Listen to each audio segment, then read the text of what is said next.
Fala galera Smart, sejam todos muito bem-vindos.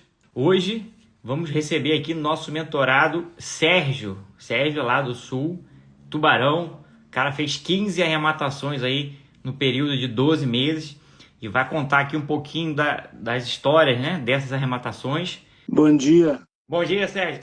Tudo bom? tudo bem e você, Pierre? Bom demais, prazer imenso estar te recebendo aqui. Você é um cara muito querido aí na comunidade, é impossível não gostar do Sérgio, cara fantástico. Só Obrigado. vou ficar devendo o teu sobrenome, não arrisquei falar aqui. Como é que é a pronúncia do seu sobrenome e qual é a descendência dele? Meu sobrenome é Vilvock, Viu? é de ascendência alemã, Aí, ó, germânica. chutei bem, né? Tá certo, tá certo. Bom demais, ó. Antes da gente começar aqui a falar de leilão de imóvel, queria aqui, ó, oficialmente aqui, ó, com a galera vendo aí, ó, agradecer, ó, um presente aí do meu amigo Sérgio, né? Fez aí, ó, um chocolate com a logo exclusiva da Smart. Isso foi na época da Páscoa. Me deu. Eu achei tão bonito aqui que eu guardei, nem comi, né? Resisti à vontade de comer aí, ó, e guardei, ó. Bom demais. Obrigado hein, pela lembrança, pelo presente, né?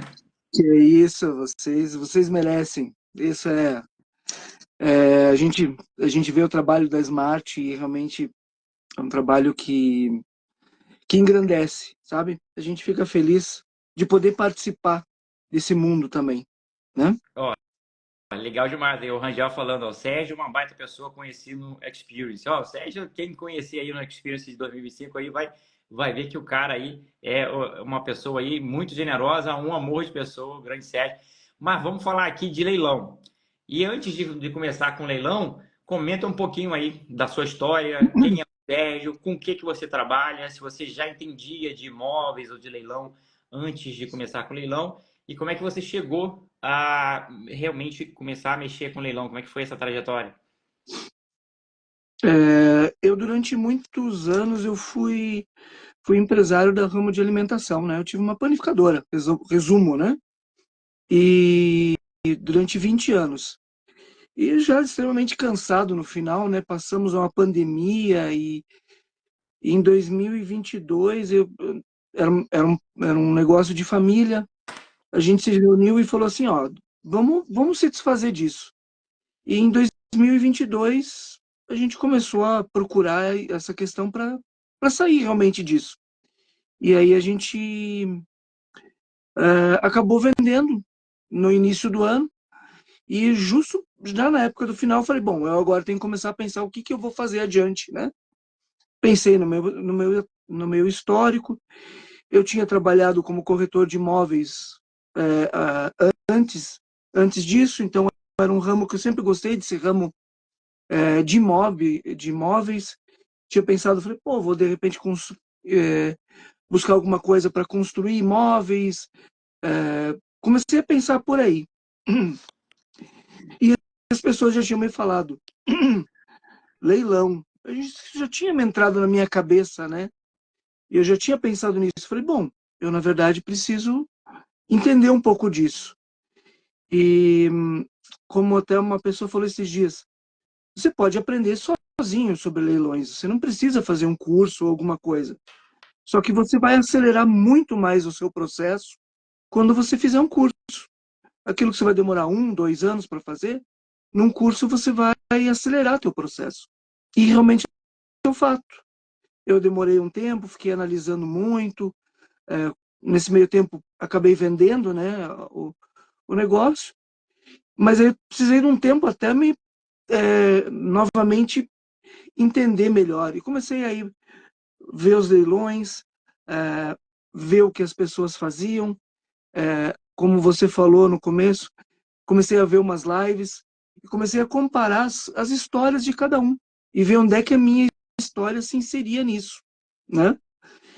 E dessa maneira comecei a participar dessa maneira no mundo dos leilões até aí comecei esse caminho. Eu sou da turma 8, mas eu comecei a realmente estudar e falar, agora preciso fazer na turma 11. Eu demorei um tempo para o meu tempo, né, do processo. todo. Ó, legal demais aí, ó. Era da área de. Tinha uma panificadora, né, durante 20 anos, mas antes já tinha mexido aí trabalhava, né, como corretor de imóveis, então sempre já tinha aquele desejo antigo aí, né, de voltar para a área de imóvel, né? Já sempre ouviu falar de leilão. É impossível alguém que não tenha ouvido falar de leilão, né? A gente sempre ouve, não, ó, fulano comprou e vendeu aí, teve muito sucesso com leilão, então a gente ficou com aquilo ali. Depois que ocorreu a pandemia, né? Que teve aí, efeitos, né, na economia do Brasil como um todo, resolveu migrar aí para leilão de imóvel. Aí entrou na turma 8, mas efetivamente começou a colocar em prática na turma 11 e em 12 meses depois fez 15 arrematações. Então, uma trajetória fantástica. Dessas 15 arrematações, vamos comentar um pouquinho dela aqui. Selecionou algumas aí, lembra de alguma que queira trazer aqui para a gente contar a história? Se tiver um caso bem diferente, pode trazer também. Tem algumas histórias, né? A gente vai criando histórias nessa, né? Eu até ontem fiz um compilado para dar uma olhada. Claro, a primeira arrematação que eu fiz sozinho sempre digamos, é a mais difícil, né? Mas A também primeira você fez sozinho, então? eu tinha participado de duas SCPs, né?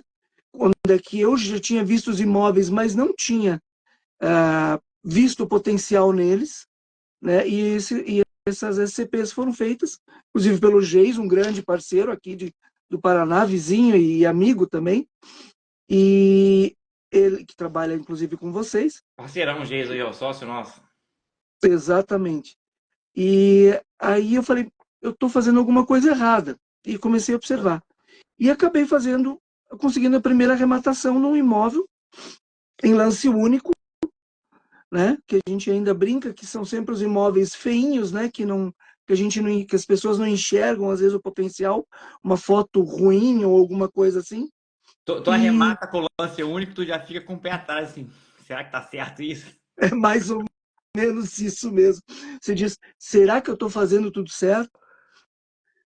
Não esqueci de ver alguma coisa, né?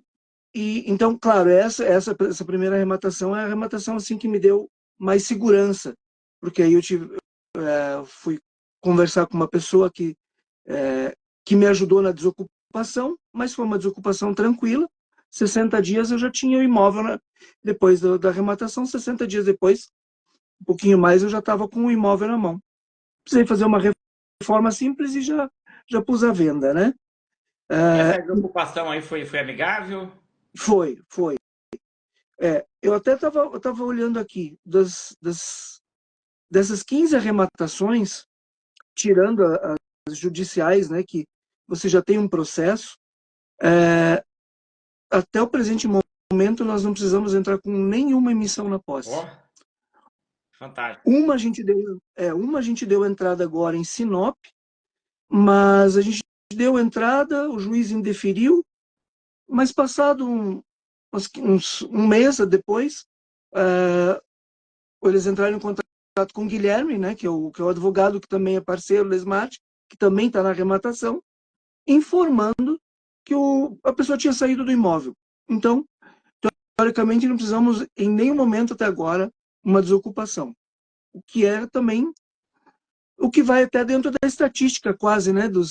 De cada 10 é um que você precisa É, realmente fazer uma desocupação tua forçada, que é o que a gente... estatística tá melhor aí do que a média, né? Normalmente 90% dá certo sem emissão na posse, né? E 10% tem que entrar com ação. Tu tá com 15 e nenhuma ainda precisou de cumprir uma ação, né? Nenhuma. Tem alguns imóveis que agora a gente tá na fase de desocupação, que talvez possa entrar, mas até agora, no presente momento, tem duas assim, que toda vez que você começa uma desocupação, ela parece difícil, né? Aí, no desenrolar, as coisas vão acontecendo. Então, dessas 15 arrematações, 7 são imóveis pop, né? Que eu digo até 150, 200 mil reais. Então, que isso é um mundo à parte também, o mundo dos pops, né? Que a gente acaba experimentando, mas não é o meu lugar predileto, minha zona de conforto. E desses 10 são financiados, né? Então, eu fiz assim um compilado de como é que foi. Antes de você prosseguir, Sérgio, desculpa interromper aqui, que muita gente perguntando aqui, que você comentou que teve que entrar com uma ação, num caso que não precisou ir adiante, que a pessoa saiu, mas que o juiz indeferiu o pedido. Tu pode explicar o motivo aí do indeferimento? Pois é, o juiz acatou exatamente tudo que o ele simplesmente não aceitou. Eu teria que conversar com o Guilherme Sim, para sim, ver direitinho sim. e me pôr a par. Mas o juiz entendeu que o processo estava errado, que não poderia ter ido a leilão e que deveria de aguardar. Tinha alguma ação anulatória do devedor? Não, não tinha ação anulatória. Ó, que Não tinha estranho. uma ação. O juiz simplesmente não indeferiu. A gente subiu para a segunda instância e aí acabou que, nesse meio tempo. A pessoa Uh, saiu. Oi? Nesse meio tempo, a pessoa desocupou o imóvel lá, então nem precisou da sequência, né? Exatamente, exatamente. A gente chegou a pagar as custas, mas melhor assim, né? E esse É, é, primeiro era apartamento, casa, pegou por quanto? Vendeu ele por quanto? olha, o primeiro é casa. A maioria dos meus imóveis são casas, e casas de rua. Eu, eu, eu gosto desse lugar, né? Por que Uma zona casa de de rua conforto. e não casa de condomínio? Talvez por eu sempre ter morado em casa de rua. Talvez esse seja um dos Muita motivos, gente fica né? com receio, né, de invasão, né, da galera entrar, roubar alguma coisa, né, depredar. Já aconteceu. Isso acontece. Isso pode acontecer. Nesses, nesse agora nós temos uma arrematação que de casa de rua que eles entraram. Eles entraram, roubaram toda a fiação da casa, tinham 3 ar-condicionado na casa, o aquecedor a gás. Foi em Porto Alegre, em Rio Grande do Sul. Mas isso pode acontecer em qualquer local, né? É. Não é exclusividade. Então a gente imagina assim nessa arrematação quase mais de 20 mil de prejuízo por causa disso, né? Mas mesmo assim, já conta a história dessa casa, vai ser uma ótima arrematação. A minha primeira arrematação eu paguei 200 mil reais, gastei nem 50 mil em documentação Foi à e vista? foi à vista. Eu ganhei 10% de desconto à vista e, e ela foi vendida por 475 mil. Então eu tive um lucro de mais de 170 mil reais nessa primeira arrematação. Qual o ROI? Você Nessa, lembra, mais ou menos? ele deu 8 meses, deu mais de 7, 8% ao mês. Olha aí, tá entrando na pirâmide aí, ô Sérgio. É, foi. 7% ao mês. Que É, fantástico, a velho. época, é, Pagou essa foi a sua. 200 mil reais, aí teve mais uns gastos aí, fechou talvez em 250, né? A operação Isso. toda. Uhum. Vendeu por 470. 475, aí descontando a comissão, né, e tudo mais, deu líquido. Eu não esqueço que eu acabei pagando um bom valor aí de ganho de capital, mas que a gente não fica triste em pagar Deu líquido esse cento DARF, né? e setenta mil 170 mil. na primeira arrematação com lance único. Exatamente, Pô, exatamente. estreou aí com o pé direito, né? É, a gente sobe um pouco a régua, né? Aí acaba ficando ruim, porque você vai querer sempre mirar aquilo, Pois é, né? você faz, aí acha que todos estão assim, aí a expectativa depois frustra, né? Aí tu pega É um bem isso, de que dá 40% e já fica triste, né? mais ou menos isso. É. Top Quando você demais. paga à vista, quando você paga à vista, você precisa de um ROI muito parecido desse, né? Porque senão você tem que entender que porque o pagamento à vista já te dá um desembolso grande. Isso, tem que dar um Então, às vezes, retorno bom. então você tem que. Só que a gente sempre diz, né? Como diz o grande Fernando, é, mas tem mais dinheiro na mesa também, né? Quando vem melhor depois. Então também é interessante. Legal demais. Então começou bem aí, pegou lance único, mais de Uhum. 170 mil reais de lucro, desocupação amigável em 2 meses. Vendeu imóvel em quanto tempo? 8 meses. 8 meses. Fez uma reforma Em ali, 8 meses. né? E deixou ali pronto para venda, e 8 meses vendeu dentro do Na prazo verdade, estimado. na verdade foi só uma pintura. Não precisei fazer, não precisei melhorar nada. Só realmente arrumar o que estava Pintura. estragado. Aí, ó. Exatamente. Bom demais. Então, você já viu essa primeira arrematação aí, já te deixou todo feliz aí com o leilão de imóvel, né?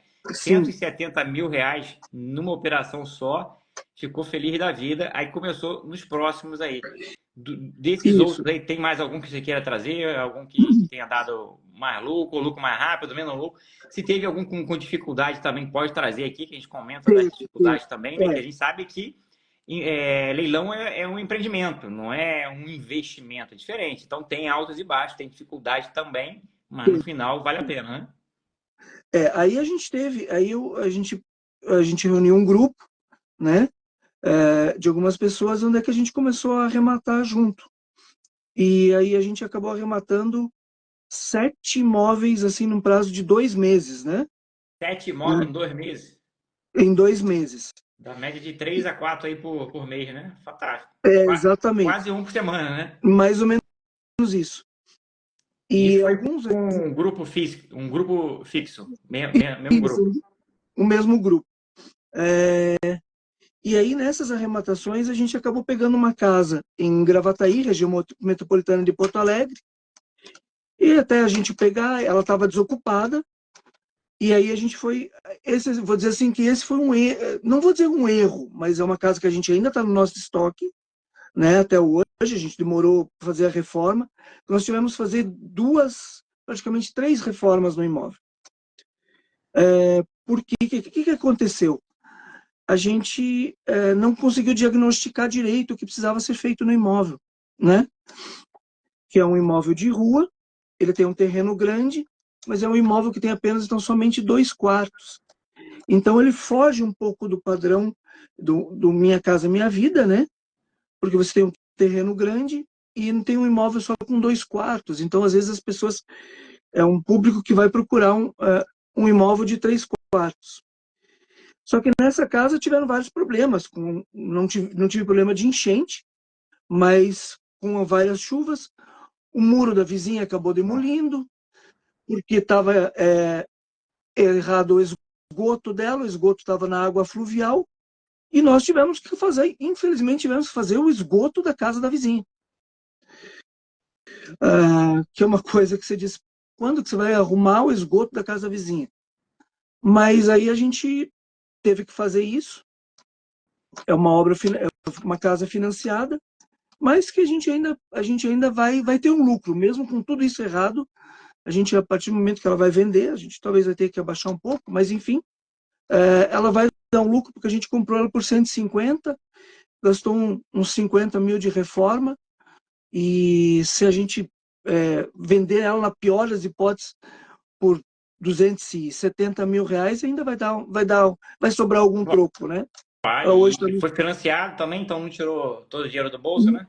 não, né? Digamos assim, essa diria assim, não foi uma arrematação ruim, foi um entendimento ruim do mercado, né?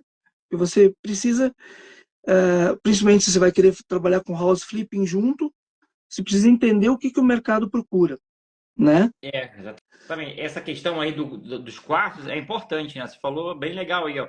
A casa tem um terreno grande demais, foge ao padrão do Minha Casa Minha Vida, mas aí ela também não atende a exigência do próximo padrão, que é uma casa de 3 quartos. Ela fica num limbo ali. A gente estava com uma Exato. casa assim lá em Guarapuava, que é uma casa bonita, grande, mas com 2 quartos só.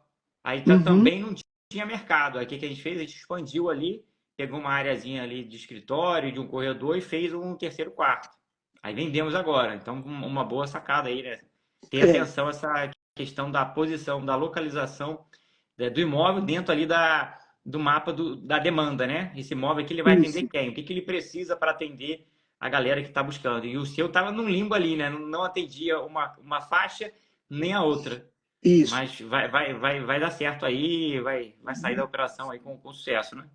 Sem sombra de dúvidas. Mas se a gente empatar também num imóvel, quando você tem um imóvel só, você empatar num é perigoso, né? Mas para Aí isso mas quando você trabalha com um leque maior, você sabe que você pode em algum momento não ter o ROI esperado e o retorno esperado, E a né? importância de diversificar, né? Comprar cotizado e você coloca uma parte do seu dinheiro em cada imóvel. Então você pegou, foram aí ó, 7 imóveis, né, em 2 meses. Então, se um Uhum, travou um pouquinho, os outros aí, o resultado dos outros compensa aí o atraso desse, né? exato. E aí depois disso, depois dessas 7 arrematações, eu acabei entrando nos Tubarões, na turma 1, que também fez uma mudança de pensamento, de entendimento desse mercado, desse traz algo diferente. Qual foi a maior E mudança que você sentiu aí depois que você entrou aí para o grupo de elite dos Tubarões aí conduzido pelo Fernando? mentalidade. Eu acho que a gente tem uma mentalidade diferente. Às vezes, a gente, claro, a gente fica um pouco mais agressivo, né? Principalmente nas análises, mas a gente precisa realmente. É uma mudança de visão, porque você começa a ver o todo do processo, né? Não, claro que não que antes que eu não visse, mas a gente começa a ver como um negócio mais, não só como não posso dizer algo pontual. E isso me ajudou bastante em relação a várias coisas. A gente acaba perdendo medo porque você está no meio com um grupo de pessoas que você entende que está todo mundo jogando no mesmo jogo e que você troca e a gente sabe das possibilidades de erro e possibilidades de acerto, do risco do jogo, né? Não é um risco zero, é baixo o risco dos leilões de imóveis, mas sempre existe um risco. Mas e como você vai atravessar todo esse processo, né? Exato. O bom lá, eu lembro, o Fernando sempre fala, né? Dessa visão do todo e de você entrar na operação já sabendo como é que você vai sair. Então, é uma mentalidade legal aí, né? Você já viu o negócio lá na frente, enquanto o rematante inicial está ali ainda tentando superar a primeira dificuldade, o tubarão já está olhando lá na frente. Como é que eu saio disso aqui? É, Legal demais essa é, mentalidade, né? é bem, é incrível. Eu, às vezes até esses dias conversando com outro colega, eu falei assim, eu tento pensar o que o Fernando iria fazer, né? Aí a gente diz, como, qual seriam as alternativas nessa situação? E a gente começa a lembrar das aulas e das conversas e tudo, ou às vezes de uma live ou alguma coisa, e que você começa a conectar o quebra-cabeça, diz, oh, nessa hora eu acho que a gente pode fazer isso, nessa hora a gente pode fazer aquilo. E aí a gente tenta unificar e caminhar melhor. E depois disso, mas mesmo assim eu estava com pouco recurso, aí passou um tempo, depois comecei nos Tubarões, e aí quando a gente foi para a Mansão dos Tubarões, eu falei assim, eu preciso dar uma mudança de novo na minha vida. Eu entendi que tudo funciona, que o processo existe, eu conheço o processo, sei dos riscos, entendi todo ele, mas agora eu preciso ir para o jogo mesmo. E aí eu lembro que logo depois da Mansão dos Tubarões, aí teve uma outra arrematação que eu achei muito interessante, que eu olhei o imóvel, eu tinha visto ele uns 2 meses antes, ele estava à venda, eu falei, ele ainda não está bom o preço, e ele abaixou de preço, a inicial dele era de 230 mil reais. E eu, na hora de entrar no link, peguei o link, fui entrar, o leiloeiro não tinha me aceitado, mas eu não consegui me linkar na hora do leilão.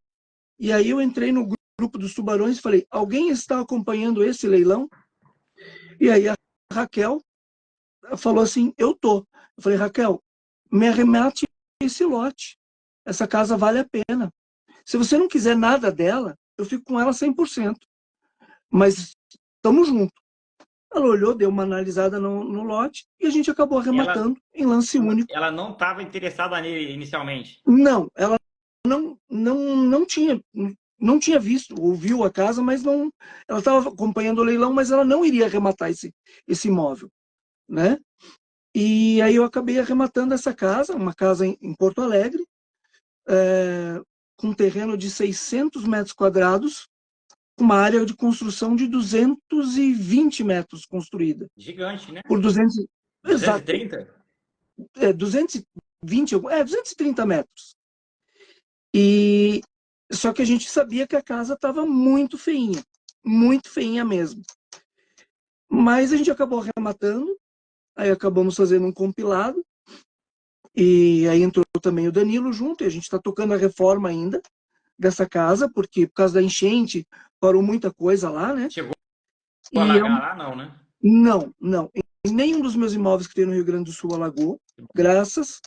Apesar que eu tento cuidar, quando eu olho, eu acabo fazendo uma coisa. Quando eu vou comprar um imóvel, eu entro no Maps e vejo se tem algum fundo de vale.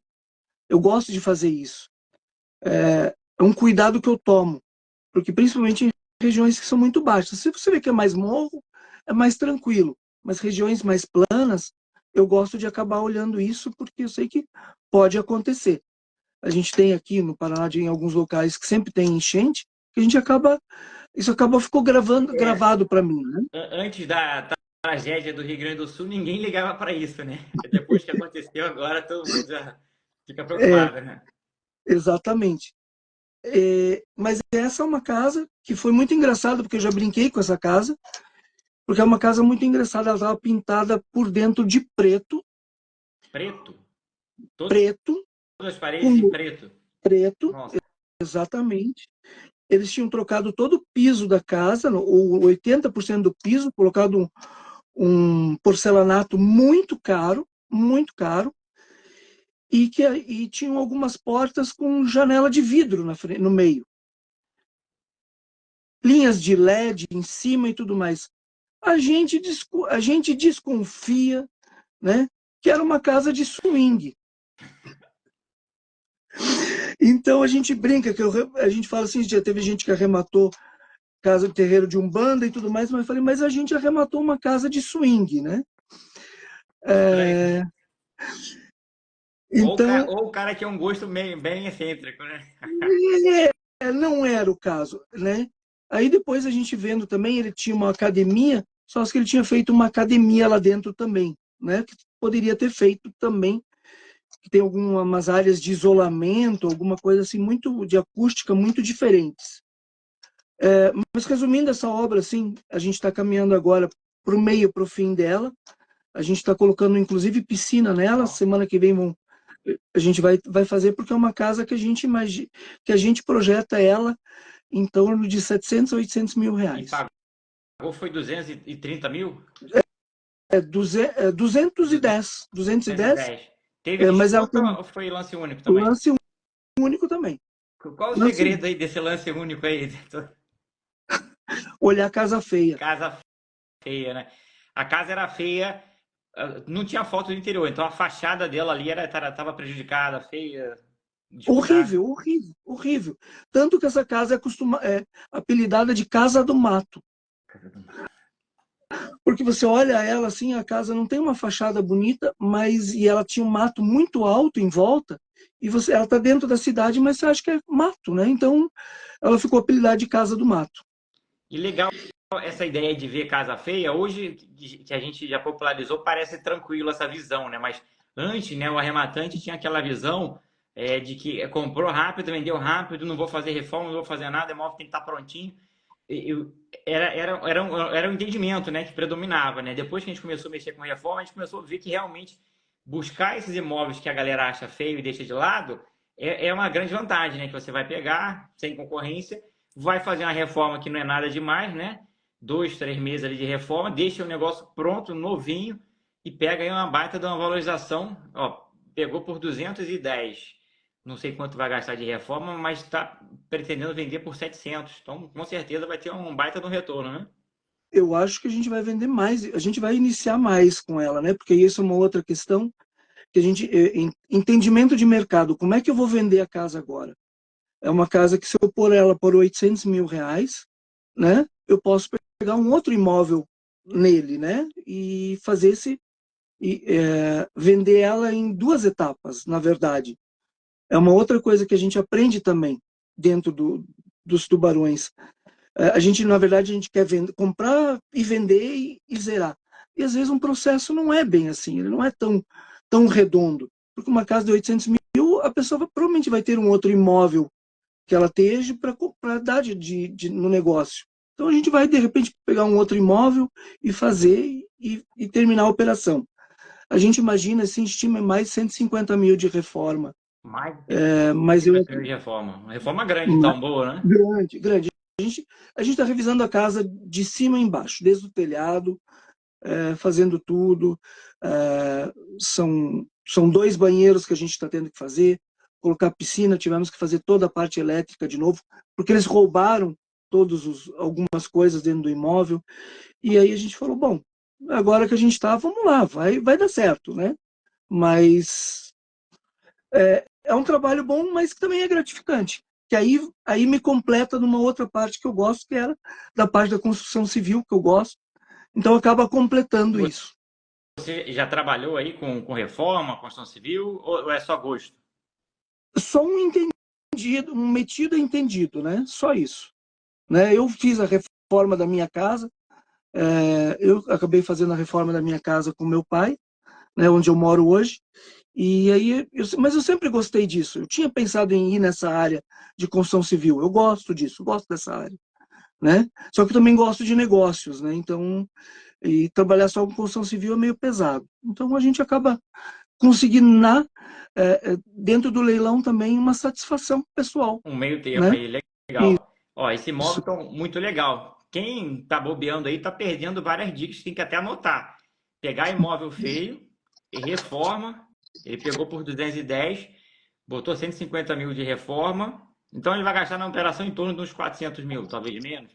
Isso, mais ou menos uns 400 mil. Isso, Por vai aí. vender aí talvez por mais de 700. Então tem, ó, 300 mil aí de lucro bruto na mesa, né? Um baita Uhum, de um retorno e com a sacada já de venda, que é a saída do imóvel. Não ficar uhum, só preso em compra e venda direta, não. Imóvel de valor mais alto vai ter permuta, que é uma chance também de você sair do negócio. uhum, Então você vai pegar uma boa parte à vista ou financiado e vai pegar outro imóvel também. Então pode ser uma saída também para vender o imóvel, pega esse outro imóvel e daqui a pouco revende também. Vai dar muito retorno. Então, várias uhum. dicas aqui do nosso amigo aí, Sérgio. Legal demais. Então, 2 baitas operações que você já comentou e com a sua experiência aí já, o gosto, né, também de conduzir reforma. Esses imóveis todos são aí da sua região, no sul, ou tem imóveis espalhados no Brasil inteiro? É, até a época da enchente, eu tinha, assim, a maioria dos meus imóveis era no sul, no Rio Grande do Sul, basicamente. Eu nunca arrematei, eu sou do Paraná, nunca arrematei um imóvel em Curitiba. A gente só trabalha longe, acaba tendo uma dificuldade, mas a gente aprende com o tempo. É um pouquinho mais difícil, mas você aprende o processo. E depois disso, aí a gente teve um grupo nos Tubarões que a gente começou a procurar outros imóveis e aí a gente mudei de foco. Aí a gente mudou de foco. Aí a gente começou a ver outros mercados. E aí é onde é que a gente tem algumas arrematações, principalmente em São Paulo, né? Onde é que a gente tem a nossa aí a gente focou mais no estado de São Paulo, onde é que a gente tem, eu tô com umas 4 arrematações, 5 arrematações em São Paulo. Na Né? capital ou em outra cidade? É, tem região metropolitana de São Paulo, tem interior. Eu tenho uma em Cotia, né, que é um judicial que a gente está conseguindo agora, é um leilão de direitos, né? Onde é que a gente está conseguindo, está negociando a saída a desocupação do imóvel, mesmo com uma vara muito lenta, muito difícil, a gente está conseguindo agora fazer a desocupação Comenta, desse imóvel. comenta aí um pouquinho desse leilão aí, leilão de direitos, né? A gente sabe que leilão de direito normalmente é bem mais complexo, mais enrolado e que iniciante, se entrar aí, vai fazer besteira, né? Como é que era esse leilão de direitos? Pois é, a gente foi descoberto que ele tem o financiamento e ele é financiado pela Caixa, e a gente viu que eles estão arrolados no processo, né, desse imóvel, e que dentro da dívida, mesmo assim, a gente sabe que o valor da dívida, o valor no processo é possível da avaliação de pagar o imóvel, pagar o financiamento. E vai sobrar algum dinheiro para o cara que entrou com o processo. Então a gente entrou nisso. Esse imóvel é em Cotia. Então a gente foi feita essa análise. Opa, tem dinheiro, dá para pagar tudo. Dá para pagar a alienação fiduciária e vai sobrar um troco para o cara que entrou com o processo, que está indo a leilão o imóvel, né? Então, e a pessoa... Só que temos uma vara muito lenta, que a gente já tem há 5 meses e a gente não tem a carta de arrematação ainda. Pode tentar a carta de sentença aí, se não tiver recurso, né? Mas aí o que a gente conseguiu fazer? A gente agora a gente tem feito sempre balcão virtual com o advogado e tudo mais. E a gente essa semana começou a pressionar mais o juiz do tipo, agora nós vamos começar a ligar toda semana para a vara, 2 vezes por semana. E aí, vai sair ou não vai sair? Vamos fazer ou não vamos fazer? Não deixar tanto à espera, não deixar tão solto, né? A parte boa é que a gente está conseguindo a desocupação, né? A pessoa se propôs a sair, vamos pagar um valor, ele falou em R$ 4.000, então a gente vai jogar em R$ 4.000, um imóvel que a gente pagou 330 mil, né? Só que parcelado, 25% de entrada e saldo em 30 meses, e a gente imagina um valor de venda de 650, né? Então, Então, baita do negócio, porque parcelado, então, até o atraso aí não afeta tanto, né? não, claro, a gente quer tudo rápido, mas a gente não é tudo tão rápido assim, né? Às vezes tem alguns processos que são mais lentos. A gente tem que entender que isso acontece desse jeito. O Thiago me falou, pagamos 320 mil, o Thiago é sócio, o Thiago é a 320 Norma mil. e o João estão sócios nessa e a gente está lá. 25% de entrada, o parcelado judicial, né? Uhum, E o restante aí em 30 vezes. Novamente aí, se foi parcelado, foi lance único, né? O cara uhum, tá bom em lance foi, único aí, ó. Pegar os imóveis que foi. estão sem disputa, que a galera tá fugindo, né? Por quê? Porque tem um conhecimento de como sair da operação. A galera vê leilão direito ali, já foge, nem entra, né? E quem realmente sabe desenrolar o negócio consegue sair da operação. E junto com isso a gente fez mais algumas arrematações, uma bem interessante que eu brinco que a gente arrematou uma casa 2 vezes. Por que aconteceu? A gente entrou no leilão, uma casa em Campinas, que a gente viu, olhou a casa, terreno de 300 e poucos metros, 250 metros de área construída. A gente falou, bom, é um imóvel interessante, né? Metragem. E ele entrou a leilão por 350 mil financiado. E aí o que aconteceu? A gente olhou, mas a gente olhou no site do leiloeiro,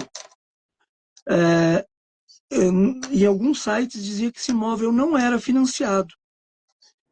E eu acabei entrando no edital, busquei o edital, e no edital constava que esse imóvel era financiado. Eu ainda falei, olha, não sei quanto esse imóvel vale, ele tá assim, um imóvel pouco tempo construído, são 6 anos de construção, então a gente imagina que não precisa de grande reforma, né? A gente não tomou posse ainda. Então a gente olhou esse imóvel e falou assim, bom, esse imóvel com essas características é um imóvel que pode passar de 600 mil reais, né? E aí a gente viu que esse imóvel viu a possibilidade desse imóvel e falou, vamos arrematar. E a gente fez análise jurídica, não viu o processo, não viu nada e falou, vamos embora. E aí esse imóvel, mas quando a gente foi pagar o leiloeiro, voltando à questão do leiloeiro, desculpa, a gente viu que esse imóvel, o leiloeiro falou, não, esse imóvel não aceita financiamento. A gente falou, então vamos cancelar, porque no edital está aqui, montamos a carta, fizemos uma reclamação, que até encontrei em contato com você, sobre um processo que vocês tinham, como é que a gente podia fazer para desistência, que a gente encaminhou para a junta comercial, fazendo a reclamação do leiloeiro. E aí a gente fez essa reclamação, passados alguns dias o leiloeiro entrou em contato, conseguimos o financiamento para vocês. Olha aí, ó. Como é que é? Aí, coisa disso que eu brinco, a gente arrematou 2 vezes o mesmo imóvel, né? Porque a gente já tinha desistido dele. E aí a gente está agora nessa fase de registro para poder entrar em contato com... Estamos registrando o contrato faz pouco tempo, né? A gente está pagando ITBI, e aí para a gente entrar em contato para ver, fazer a desocupação desse imóvel, né? Ó, legal Foi um demais, imóvel... né? Uma pessoa aí sem muito conhecimento, sem muita iniciativa, e aceitar ali a questão que o leiloeiro empurrou. O cara esperto aqui vai lá, recorre do leiloeiro, o leiloeiro fala que não. Ah, não, não? Então beleza. Faz lá e faz uma reclamação na junta comercial do estado, aí o leiloeiro já fica alerta, né? Porque ele é regulado pela junta comercial, é cadastrado lá, será aberto um procedimento administrativo para verificar, ele pode ser penalizado, ser suspenso, afastado, ter a matrícula de repente até cancelada, e resolveu aí, ó, conseguiu financiar o imóvel, né? Isso. E esse é um imóvel que agora a gente viu que o antigo proprietário, depois da gente ter arrematado, o, o Thiago fez uma busca e achou o imóvel anunciado. A gente viu algumas imagens dentro do imóvel, poucas fotos, que ele estava pedindo 700 mil no imóvel. Aí.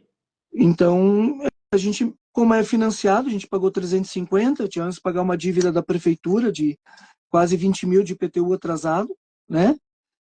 Mas a gente imagina que esse imóvel a gente consiga vender por esse valor. De repente a gente faz uma reforma, ajeita ele por fora, ele ainda está um pouco mal acabado, fazer uma pintura nele e a gente consiga talvez os 700 mil que essa pessoa estava pedindo. Então é um imóvel que tem um bom dinheiro na mesa, né? Que sempre vale a pena.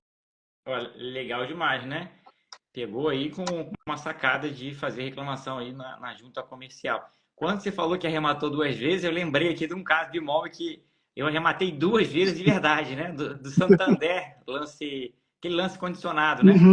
A gente arrematou uma vez pelo valor lá que eles colocaram, acho que foi 160 mil, 165. Aí eles pediram lá um valor mais alto, 200 mil. Aí a gente falou, não, pô, a gente não aceitou. Aí depois, um ano depois, o imóvel voltou de novo, basicamente pelo mesmo valor, acho que um pouquinho a mais só. A gente arrematou de novo, aí o banco aceitou. Se ele tivesse aceitado o primeiro, já seria mais jogo para ele, né? Passou um ano e aumentou acho que 5 mil reais. Então a gente arrematou o mesmo imóvel duas vezes e foi talvez o imóvel que deu mais lucro em percentual para a gente. A gente comprou muito barato e vendeu rapidíssimo. Acho que deu um mês ali que pegou o imóvel e vendeu. Fantástico aí. É, Então a gente arrematou duas vezes o mesmo imóvel aí no Santander. Legal às vezes demais. acontece. É bom, é bom. Mas essa questão do Santander, às vezes a gente já pegou um do Santander também, que tá nessa, a gente pegou o condicionado e eles De aceitaram. E agora a gente né? está aceitaram de cara. É um imóvel em São José do Rio Preto, a gente imagina que vai dar um lucro bom, vai dar para ganhar a gente pagou 290 mil nele e a gente acha que ele vai financiado, né? A gente imagina que o preço de venda vai ficar próximo de 450. Legal demais. É, você falou aí que arrematou cotizado, né? Esses imóveis, o primeiro foi sozinho, né? Como é que você faz essa organização com esse grupo? Tem divisão de tarefas? Como é que você faz garimpagem? Comenta um pouquinho dessa parte aí do operacional para essa gestão de trabalho em grupo. Como é que funciona? É, a gente, como eu falei, eu não tenho só um grupo que a gente trabalha, né? A gente tem mais grupos que a gente acaba trabalhando. É, existe num grupo que eu tenho que foram aquelas primeiras arrematações, já depois da primeira, esse grupo ali ele é um pouco mais definido, né? Que tem algumas pessoas que cuidam mais da garimpagem, é, pessoas que ocupam mais do jurídico, assim são funções mais definidas. Esse grupo agora que a gente tem, que eu já remato nos tubarões, a gente já acaba fazendo cada um mais funções, né? Cada um às vezes toma alguma linha de frente. Você tem que a gente diz, você tem que separar quem que é o pai da criança. Tem que ficar uma pessoa responsável, digamos assim, por cuidar daquilo. Quando você tem um imóvel, dois é mais fácil. Mas quando você tem mais imóveis, você precisa que alguém tome a frente, ou de reforma, ou de desocupação. Nem que seja outra pessoa do time também, não precisa ser a mesma pessoa. Mas uma pessoa tem que estar cuidando da criança. Se você deixar largado, parece que não funciona. Porque o cachorro que tem dois donos, morre de fome, não é mais ou menos isso? Então é mais ou menos isso também com a arrematação. Se É, você alguém não estiver cuidando, você tem o essa que é de todo possibilidade. mundo não é de ninguém, né? Exatamente, exatamente. Então ali a gente tem partes, vou dizer por mim, que eu prefiro fazer, né, que eu gosto de fazer, mas às vezes a gente vai delegando também e vai acompanhando, né? Como eu falei, eu gosto da reforma, mas a gente é, às vezes deixa uma outra pessoa fazer a reforma, porque você tem que confiar no que o teu parceiro faz também, né? A não ser que você veja que seja uma coisa muito discrepante, mas deixa ele fazer também e acompanha. Sempre tem gente que, cada projeto tem gente que faz mais, tem gente que faz menos, não tem como ser trabalhos homogêneos, mas, como posso dizer, sempre tem que separar alguma coisa para fazer. Ó, é legal demais. Aí é importante, né? O poder da comunidade, de cotizar, de ter parceiros. Inclusive, a gente tem um imóvel aí em Curitiba que o Sérgio está ajudando a gente aí. Foi lá ontem, né? Olhar o Sim. imóvel, né? Filmou para ver o que que precisa ser feito de reforma. Tá dando esse apoio. Então, a grande vantagem é essa, né? Você vai ter alguém te ajudando ali, praticamente no Brasil inteiro. São mais de 6 mil esmartanos aí no Brasil inteiro. Então tem esse poder, né, de arrematar em qualquer parte do Brasil, que sempre vai ter um suporte lá, alguém para dar apoio. Então, fantástico, é o poder da comunidade de construir junto, né? Legal demais. Você falou que tinha uma panificadora, né, que trabalhou 20 anos. Encerrou totalmente, tá com outra atividade em paralelo ou tá só com leilão? Você fez uma transição de carreira planejada, aconteceu naturalmente. Então, comenta um pouquinho dessa questão de você antes tinha um negócio, né? De a Uhum. panificadora, agora está com leilão. Ainda mantém a panificadora, encerrou, está só com leilão. Comenta um pouquinho que muita gente faz uma transição de carreira, né? Durante muitos anos vive uma profissão e depois foca em outra. Então tem uma transição aí que a gente sabe das dificuldades que é toda a transição, né? É. É, ela aconteceu meio que naturalmente. Primeiro pelo fato de eu ter vendido, né? Eu já estava procurando alguma coisa. Em alguns momentos na vida, o tempo vai passando, a gente descobre. Quando a gente é novo, a gente imagina que vai fazer uma coisa a vida toda. E eu descobri que não, que eu não preciso fazer uma coisa só a vida toda. E isso aconteceu com a venda do negócio e quando eu comecei a mexer com os leilões. A transição foi acontecendo automaticamente pelo fato de eu não ter uma outra atividade direta. Eu basicamente larguei quase tudo que eu fazia na época da panificadora. A única coisa que eu não larguei, porque eu tinha um tempo para trabalhar com chocolates, né? E aí eu falei para minha irmã, que ela é minha sócia, e eu falei para ela, falei, olha, a gente consegue continuar fazendo isso. Eu consigo. Então a única coisa assim que eu acompanho ela, a gente faz essa questão dos chocolates, que a gente sempre faz. Foram aquelas moedas que eu levei, né, na mansão, que a gente acaba levando e presenteando os amigos, né? E que a gente é um dos modelos, um dos itens. E o forte é mais na época de Páscoa mesmo, né? Digamos assim, a nossa safra é nessa época. E então, durante o ano ele fica mais hibernado. A gente vai estudando, vai analisando e fazendo algumas coisas. E então, hoje eu diria para você que 90% do meu tempo é dedicado ao leilão, né? Esses 10% às vezes nessas atividades e alguns outros negocinhos que a gente acaba tendo, alguns na administração de alguns imóveis de renda passiva que acabaram ficando, então você acaba organizando mais ou menos dessa maneira, né? Ficou mais ou menos dessa maneira. Ó, legal demais aí, ó. Uma transição meio que forçada, né? Depois que Uhum. vendeu a empresa, mas e com certeza já pensada, né? Como você falou, né? Muita gente passa a vida inteira numa profissão, mas também tem pessoas que ficam um período de tempo e migram de profissão. No Brasil, normalmente a pessoa fica mais tempo numa profissão. Nos Estados Unidos, normalmente é mais recorrente essa mudança de profissão e até de cidade, de estado. Então, tem isso, né? Por exemplo, eu fiquei 13 anos na Marinha, depois fiquei 11 anos como auditor fiscal, e agora eu pedi aí licença e estou migrando aí para ficar só voltado aí para leilão, para empreendimento. Então a gente tem que ter realmente, acho que fase, né? Quando você vivencia fases diferentes na vida, atividades diferentes, quando você encerra seu ciclo, você teve muito mais experiência do que realmente quem ficou ali numa coisa só a vida inteira, né? Nada contra quem fica numa Não, atividade a vida inteira, mas eu acho que vivenciar experiências novas é muito mais gratificante, você vai ter muito mais experiência de vida quando aí finalizar sua fase aqui na Terra, né? Legal demais aqui a sua história, mas quando você começou, certamente você tinha algum receio de leilão de imóvel, né? Algo novo sempre tem aquela crença limitante, né?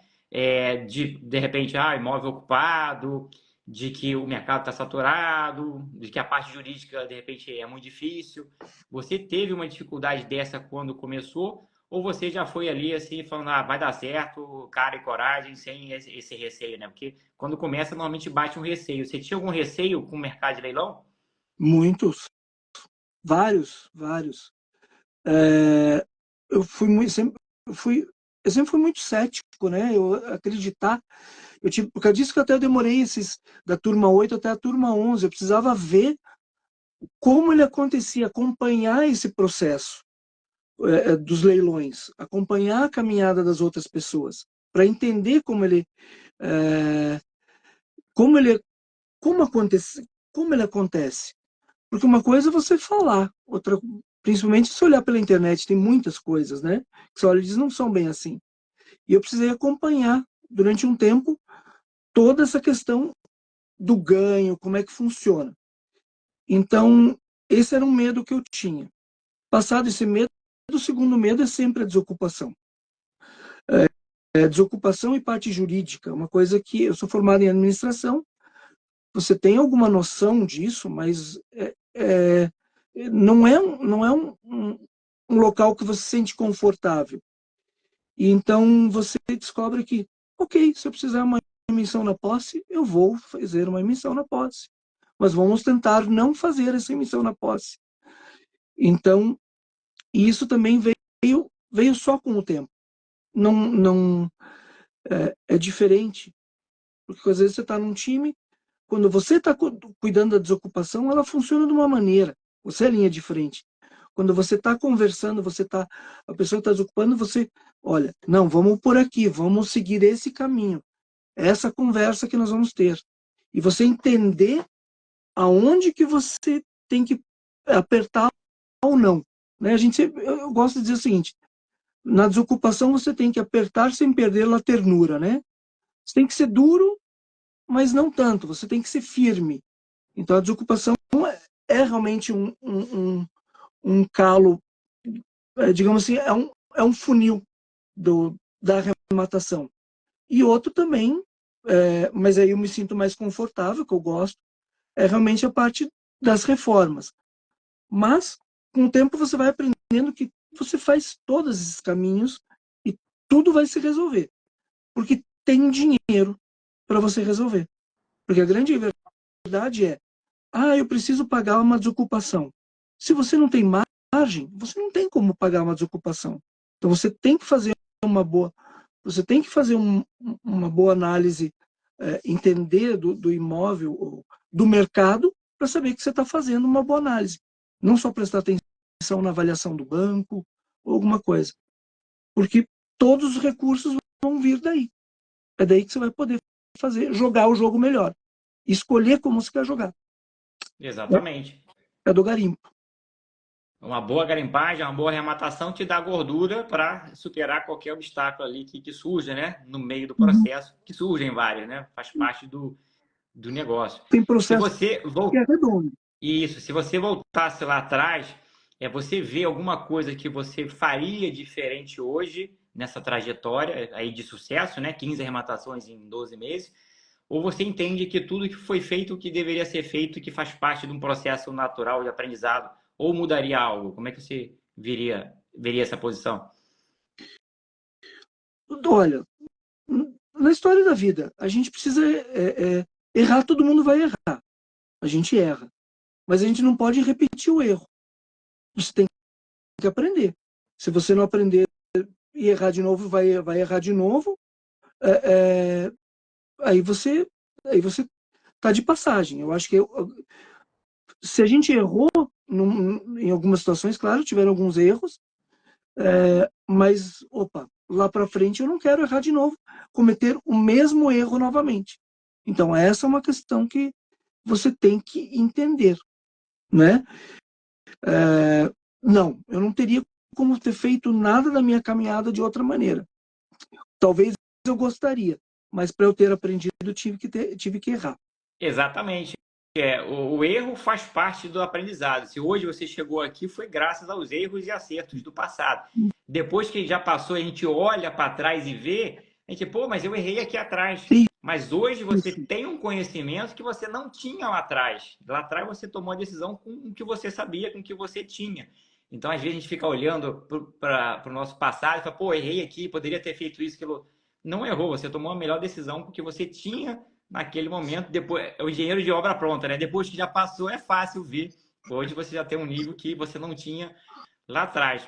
E justamente para orientar a galera que está entrando agora em leilão de imóvel, que não tem esse conhecimento que você tem, qual o conselho que você dá para quem está começando nesse mercado para entrar aí e conseguir obter resultado mais rápido e com segurança também? Olha, eu digo sempre que algumas pessoas me perguntam, eu digo, faça o curso da Smart, faça o DZA, siga a cartilha, não pule etapas, estude. Estude no seu tempo, mas faça, porque a partir desse momento você vai ter a base teórica para fazer isso. E você vai começar a enxergar as oportunidades. Porque leilão tem milhares, mas as oportunidades boas não são tão grandes assim. Então, aprenda a parte teórica para você entender, porque vai encurtar muito o teu caminho fazendo o DZA. O DZA foi, digamos assim, é a cartilha que vai te acelerar o processo. Ah, eu quero arrematar. Ah, eu vou arrematar, comprei um imóvel, dei lance, achei que tá bom. Aí você tem a possibilidade de errar bastante. Mas se você tem essa análise de como você vai verificar esse imóvel, vai entender o que você tem que olhar, o que você tem que procurar, você vai ganhar tempo. Não, não é dinheiro. Como diz o nosso mestre Pierre, né? Se você acha que o estudo custa caro, você vai descobrir quanto custa a ignorância depois. Então, não erre nisso. É Exatamente. esse o caminho que você tem que fazer. Bom demais aí, uma baita de uma dica aí do nosso grande Sérgio. Eu queria já agradecer aqui, Sérgio, sua participação inspiradora aqui, a sua história, a sua trajetória, com certeza vai inspirar muita gente. Quem te conhece pessoalmente sabe a pessoa fantástica que você é, muito Obrigado. querida na comunidade. Então, ó, em 2025 vai ter o Smart Experience. Muita gente que não te conhece pessoalmente vai ter a oportunidade de te conhecer, vai ser legal demais. Então, eu já queria agradecer aqui sua participação e deixo aqui aberto para você fazer suas considerações finais. Obrigado, a gente vai estar lá. Eu até falei no Experience do ano passado, desse ano, eu falei, vamos fazer em BH de novo. BH é muito bom, gosto de ir, gosto da terra de vocês. Eu, dentro da Smart, hoje não fiz, não é só uma nova profissão, são novos amigos que eu tenho, né? Eu tenho hoje as pessoas que me relaciono, seja de modo direto dentro de uma arrematação no trabalho, ou até mesmo para conversar. Às vezes você manda mensagem para alguém, você às vezes está de madrugada, ficou com insônia, você vai achar alguém para conversar com você. Muitos amigos eu fiz dentro da Smart. Hoje, eu diria assim que, quando eu olho o meu WhatsApp, as mensagens dos últimos 30 mensagens, 25 são relacionados ou a leilão, ou parceiros de leilão, ou alguma coisa, nem que seja uma conversa. Então, agradeço a comunidade Smart por participar desse, né, o Smart Verso, porque ali a gente se espelha e pode falar com os outros a respeito do leilão, que é o que a gente gosta e se diverte fazendo. Eu digo assim, não é só uma profissão, é uma diversão também. Para mim é, pelo menos. É, para todos os Martano não tem como. O negócio é bom demais, é viciante, né? É, é. Então, às vezes a gente vai fazer uma reunião, pô, vamos reunir com o pessoal da Smart, manda mensagem para alguém, vamos tomar um café para conversar, jogar uma conversa fora, trocar um, né? É a resenha que acontece. Ó, bom demais aí, Sérgio. Obrigado aí pela sua participação, fantástica aqui. Obrigado, galera de Marte. Tenham todos aí um ótimo dia. Valeu, Sérgio. Um abraço. Fica com Deus. Obrigado. Até mais, Pierre. Valeu. Abraço.